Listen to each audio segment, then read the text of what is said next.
Good afternoon, TikTok. All right, we've got a Ford Falcon FG. Now this vehicle's a tow-in. It's crank no start. Haven't even done a fault report yet. Based on the symptoms, I just wanted to check our fuses, the main injector fuses, and what we've found is multiple blown fuses. Now, key on, we have dead short across this fuse. Now this second 15 amp fuse in is the ignition coil control fuse. I believe that's all it feeds, but I will be checking some wiring diagrams. Turn the HVAC unit off and we're going to get over into the engine bay. First thing I think I'm going to do is just unplug the main bulkhead connectors, see if that stops the short so we know it's in this side of the vehicle.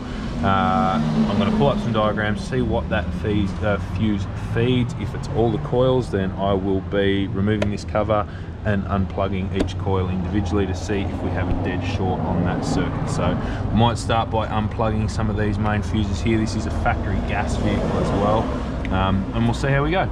Alright, so I'm working outside because we're out of room. As you can see, this is our fuse here. So this ignition coil fuse 15 amp comes from the ignition relay, goes on a red and green wire, and it feeds, where are we?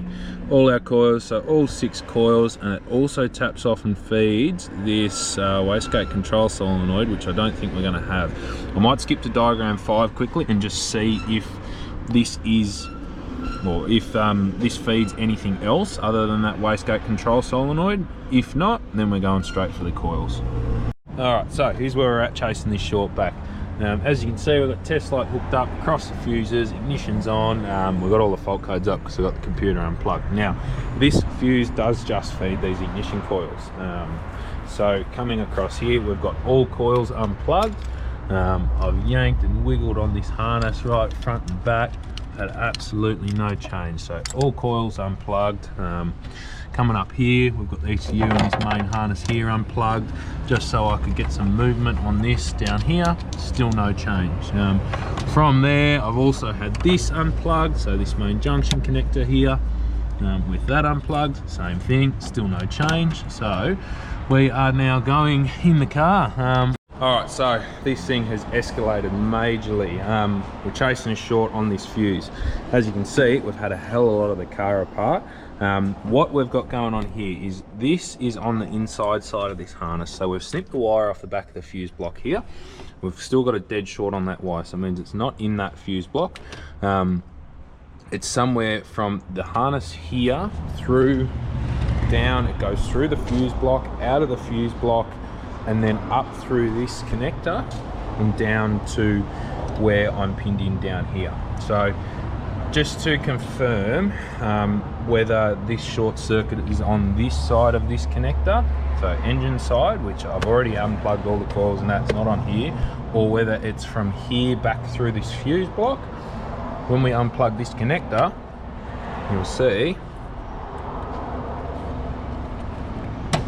test light goes out. But our interior light is still lit. So that means that our short circuit is from this side all the way back through to that fuse block, or to the inside there. That's where our short is. So this is the last patch of harness that we've got to cover, is through here up to there. Alright, so fuse block is unplugged here.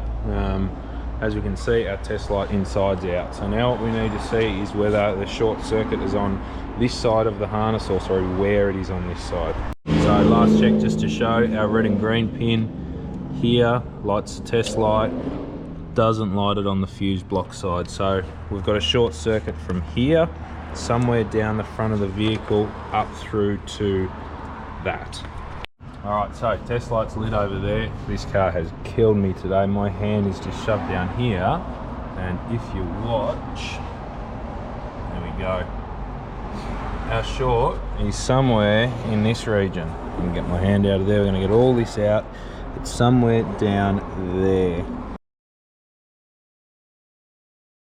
Alright, just a quick note on this. This thing would have kicked my ass even more if I didn't have factory info. So what we've got here, these are our connectors, right? So C125, this is my rough draw up.